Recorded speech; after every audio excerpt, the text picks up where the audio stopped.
Kemudian mereka turun ke alun-alun kota Huangfu. Sosoknya melintas dan muncul di Huangfu Sengxing. Huangfu Sengxing adalah rumah lelang terbesar di alun-alun Huangfu. Tan Yun sangat tidak asing dengan tempat ini. Saat ini, aula di lantai 1 dipenuhi dengan deretan kursi. Begitu pula mejanya penuh anggur dan makanan lezat. Di platform lelang asli, Tan Tai Qian Yuan sedang berdiri di samping sebuah kursi kosong. Orang ini bukanlah orang lain. Dialah yang pergi ke puncak Panlong dan mengaku sebagai budak tua di depan Tan Tai Xuanzong. Kursi-kursi di dalam aula dipenuhi oleh ribuan pemimpin sekte. Di antara mereka, ada ratusan pemimpin sekte tingkat 1, lebih dari 500 pemimpin sekte tingkat 2, dan lebih dari 600 pemimpin sekte tingkat 3. Ada wanita muda dan cantik, serta pemuda tampan. Ada juga wanita parubaya yang kuat. Mereka terlihat sedang menikmati anggur dan hidangan di meja, serta berbincang satu dengan yang lainnya. Kemudian terdengar, "Semuanya, lebih dari setengah bulan yang lalu, kami menerima undangan dari pemimpin sekte Dantai, tetapi undangan tersebut hanya mengatakan untuk mengundang kami berbicara, tetapi tidak ada lagi yang disebutkan." Kemudian mereka saling berkata, mereka tidak akan tunduk ataupun mengabdi di bawah sekte Huangfu Suci. Mereka bersatu mempertahankan harga diri. Jika sekte suci Huangfu menyerang, mereka akan bersatu melawannya. Di luar aula, Tan Yun dan Dan Tai Xuanzong berdiri. Mereka diam mendengar percakapan para pemimpin sekte di dalam aula. Sebelum mereka masuk ke dalam rumah lelang Huangfu, Dan Tai Xuanzong memandang Tan Yun. Dia bertanya, apakah Tan Yun dapat menghadapi ribuan kepala sekte yang telah hadir di rumah suci Huangfu. Dia tahu ini adalah hal pertama dan baru bagi Tan Yun untuk bernegosiasi di hadapan begitu banyak orang yang merupakan para pemimpin sekte. Tan Yun meyakinkan Dan Tai Xuanzong akan kemampuan dan kepercayaan diri yang dimilikinya. "Jangan khawatir, Tuan. Aku tahu bagaimana melakukannya," kata Tan Yun. "Baiklah," Xuanzong menjawab sambil mendorong gerbang aula. Dia menarik Tan Yun untuk mengikutinya. Mereka melesat menuju lantai atas aula, melewati para kepala-kepala sekte. Para tamu yang hadir menyadari akan kedua sosok yang terbang melayang di atas mereka. Namun, tidak dapat mengenali wajah keduanya dengan jelas. Satu hal yang pasti, kedua orang itu bukanlah orang biasa. Semua perhatian mereka tertuju pada Tan Yun dan Dan Tai Xuanzong. Mereka bisa melihat bahwa Tan Yun ada di ranah jiwa janin tingkat 9. Namun, ketika mereka melihat kepada Dan Tai Xuanzong, tidak ada satupun yang dapat melihat ranahnya. Bahkan, mereka tidak dapat mengenalnya. Mereka hanya bisa menebak-nebak dengan penuh rasa penasaran. Siapa orang tersebut? Apakah dia seorang penatua atau seorang pemimpin di Huangfu Sengxong? Kultivasinya sungguh tidak terduga. Melihat kebingungan dari para pemimpin sekte, Dan Tai Xuanzong melangkah maju. Dia menata para tamu, kemudian mengepalkan tangannya dan tersenyum. "Aku kepala sekte suci Huangfu." Dan Tai Xuanzong menyambut semua hadirin yang ada. Mengetahui bahwa yang ada di hadapan mereka adalah Tan Tai Xuanzong, para pemimpin yang duduk segera bangkit dan mengepalkan tangan mereka. Serempak mereka membungkuk dan memberi hormat kepada kepala sekte suci. Swansong kemudian berkata, "Terima kasih kalian telah datang jauh-jauh dan hadir di sini. Silakan duduk dan berbicara secara detail." Setelah itu, Dantai Swansong memimpin untuk mengambil tempat duduknya, sedangkan Tan Yun berdiri di sisinya dengan hormat. Tan Yun melayangkan pandangannya kepada 128 pemimpin tingkat 1 yang menduduki 3 baris kursi di depan aula. Tan Yun sungguh tidak dapat melihat pencapaian kultivasi dari para pemimpin sekte ini. Namun, dia meyakini kekuatan mereka melebihi alam pemurnian jiwa tingkat 9. Seperti yang dipikirkan Tan Yun, di antara kursi di 3 baris pertama adalah sekte tingkat 1. Ada puluhan ribu hingga ratusan ribu murid di setiap sekte.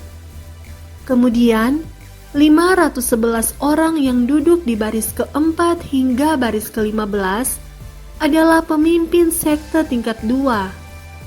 Setiap sekte memiliki 30.000 hingga 100.000 murid. Adapun 624 orang di baris kursi selanjutnya, mereka adalah pemimpin sekte tingkat 3. Jumlah keseluruhannya ada 1.263 sekte di tingkat 1 sampai 3. Pada saat ini, di baris kursi pertama, seorang lelaki tua dari sekte Roperi berdiri dan bertanya, "Pemimpin sekte, aku adalah Sue Chong. Bolehkah saya bertanya maksud pemimpin sekte Dantai Swansong meminta mengatur pertemuan untuk menemui kami semua di sini?" Dari apa yang disampaikan ketua sekte Roperi menyiratkan kewaspadaan.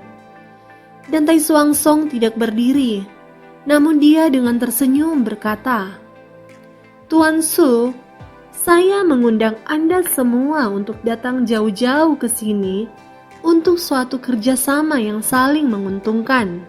Mendengar jawaban dari Dantai Swansong, Su Chong bingung dan berkata, "Mohon maafkan saya, Tuan, karena berkata terus terang.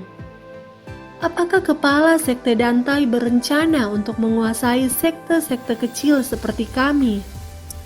Suasana di dalam aula tiba-tiba menjadi hening. Pertanyaan tersebut seolah mewakili rasa penasaran dari semua pemimpin sekte yang hadir. Mereka menatap Swansong menunggu jawaban. "Kamu tidak perlu khawatir. Jika memang demikian, aku telah melakukannya. Bahkan menyerang satu persatu. Dan tidak mengundang kalian untuk datang ke sini dan membicarakan hal kerjasama ini," kata Swansong santai. Mendengar semua perkataan tersebut, para pemimpin menjadi sangat lega. Namun, kerjasama yang saling menguntungkan masih cukup membingungkan bagi mereka. Raut yang penuh tanda tanya tidak mengerti tergambar jelas di wajah mereka. Memahami situasi yang ada di ruangan tersebut, Dantai Swansong menyuruh semua hadirin untuk duduk dan tenang. Kemudian dia menyampaikan bahwa muridnya akan memperjelas maksud tersebut. Setelah Tan Yun menerima arahan, dia melangkah maju dan berhenti di tepi meja lelang. Para pemimpin memandang Tan Yun dengan mengerutkan kening. Mereka tidak menyangka bahwa seorang murid biasa akan bernegosiasi dengan mereka. Dantai Swansong melihat perubahan raut wajah orang-orang yang hadir, dan dia meyakinkan mereka dengan berkata, "Para tamu yang terhormat, setiap kata yang diucapkan Tan Yun adalah mewakili pemimpin sekte ini. Dia utusan yang mewakili Huang Fu Seng Song."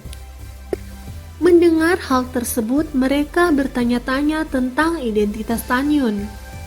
Menurut pendapat mereka, nama belakang Dantai Swansong jelas menjelaskan identitasnya. Dan Tanyun bukanlah keturunannya. Dari mana sebenarnya Tanyun berasal? Apakah dia bisa mewakili Dantai Swangsong? Ketika para tamu penuh dengan keraguan, Tanyun tampak serius dan berkata, "Para tamu hadirin sekalian, sejak berdirinya Huangfu Sengsong, para leluhur telah menjadi pahlawan dan menentukan hukuman surga, menjadikan klan kami yang pertama dari sekian banyak sekte di pegunungan hukuman surga. Namun, ketika keadaan menjadi tidak terkendali, Huangfu Sengsong kita akhirnya gagal. Kemakmuran menjadi kemunduran. Namun sekarang, pemimpin Huangfu Sengsong saat ini ingin membantu semua sekte untuk saling meningkatkan kekuatan secara keseluruhan." Begitu dia mengatakan ini, Dantai Swangsong memuji Tanyun. Dia mengakui bahwa Tanyun adalah seorang yang pintar. Namun sebaliknya, para pemimpin yang mendengarkan hal tersebut tercengang. Mereka bersemangat, namun juga merasa khawatir secara bersamaan. Mereka khawatir apakah Huangfu Sengsong telah mendapat kabar adanya kekuatan di luar yang ingin merebut pegunungan Tianfu ini. Mereka bersemangat karena mendapati bahwa Huangfu Sengsong ingin membantu sektenya untuk meningkatkan kekuatan. Su Chong berdiri sambil mengepal tangan dan berkata, "Utusan Tan, apakah ada kabar bahwa seseorang akan menyerang pegunungan Tianfu ini?" Ekspresi Tanyun berubah menjadi sangat serius dengan aura pemimpinnya. "Tuan Su, kami masih menyelidiki masalah ini. Namun, bagaimana pendapat semua orang di sini? Jika kita semua saling bekerja sama, sekterianmu dapat berkembang dan meningkatkan kemampuan untuk melindungi diri begitu musuh asing menyerang." Mendengar hal tersebut, Su Chong mengangguk setuju. Oke guys, sampai di sini dulu ya. Thank you for watching.